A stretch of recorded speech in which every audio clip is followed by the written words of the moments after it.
I'm Connor McLennan, your host for the Theology Evening News. We bring you to a live interview with Cardinal DiNardo. So, Mr. DiNardo, can you give us some background info on yourself for our viewers out there? Of course. Hi, how y'all doing? I'm Mr. DiNardo, Cardinal DiNardo. So, when I was born in 1949 in Steubenville, Ohio. I had one brother, an older brother, and two sisters. I went to St. Anne's Elementary School, then I went to the Jesuit Bishop High School. All right, so how was your early experience as a priest?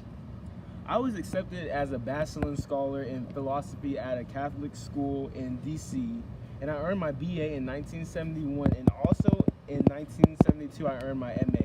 Later, I traveled to Rome to continue my education. Interesting. What's a BA and an MA? A BA is a bachelor's in theology and an MA is a master's in theology. These are both degrees that are good and primarily used in the studies for looking for priesthood, and can be specialized such as sociology, anthropology, and international relations. Cool. So what diocese were you ordained into? I was ordained in the Diocese of Pittsburgh in 1977. Can you describe your journey from being a priest to a bishop? I served in Rome as a staff member to the Congregation of Bishops as a director of Billistrats from 1984 to 1991. When I returned home, I served as an assistant secretary for education for the Pittsburgh Diocese. In 1977, I was appointed as the Coadjutor Bishop of Sioux City, Iowa by Pope John Paul II. I was later given the position of Bishop of Galveston. Finally, I succeeded Archbishop Joseph Forenza in 2006, and I received the Pallium from Pope Benedict. I was elevated to the College of Cardinals in 2007 and a member of Cardinal Elector in the Papal Conclave of 2013. Wow, you've gone through a lot to come where you're at today. So, how does one become a cardinal? Well, there are many ways one can become a cardinal. First way you can be is an archbishop of the world's and United States' biggest cities. These cities include Houston, which is an archbishop to the Archdiocese of Galveston and Houston, which merged together. Another way is to be named a cardinal as an honor of a lifetime of service.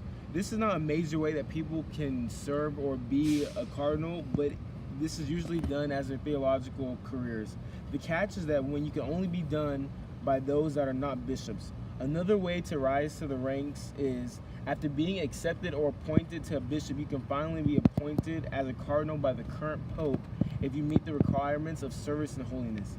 It is important to note that being appointed as a cardinal does not give you the position higher than those of other bishops, but just a little special title.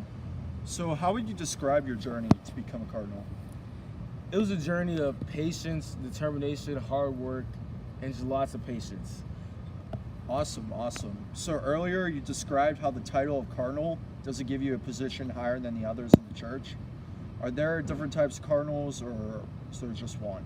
There are three different types of cardinals. There's a cardinal bishop, a cardinal priest, and a cardinal deacon.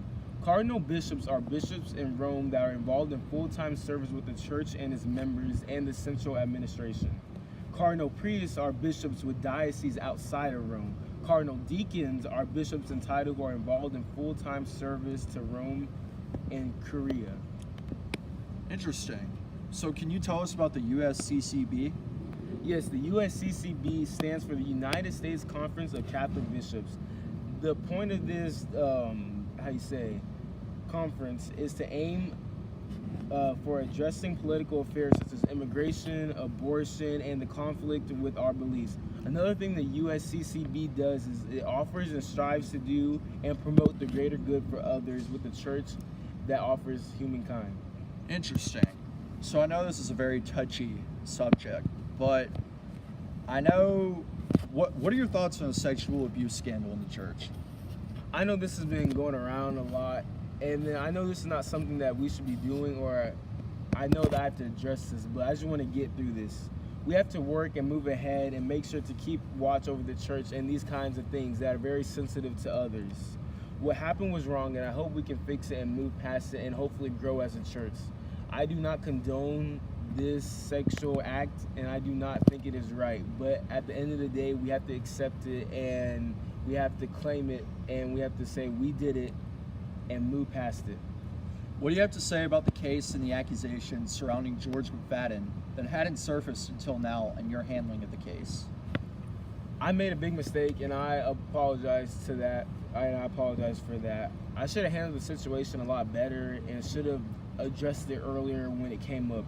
And another thing I learned from this situation is to look into things in more detail and not just brush it off to the side. So I do apologize for that. All right. Do you have any last words to say before we conclude the interview? One thing I want to say is I'm sorry once again, and the second thing is I'm sorry again. At times, survivors are afraid to come forward. Maybe after they have done something of their own inventory, they will come forward. We always promise, and I promise in this Archdiocese, anyone who comes forward, no matter what happens or what happened to them, we promise to counsel them and nurture them and help them get through this tough times. So once again, I apologize for everything that happened, and then I will do a better effort at my diocese to protect you, to help you and nurture you, and to help you become a better Catholic person. Thank you for your time, Cardinal. Back to you. Thank you, Jacob. Quite an eventful interview. Well, that concludes the evening news. I'm Con McClendon, signing off. Good night.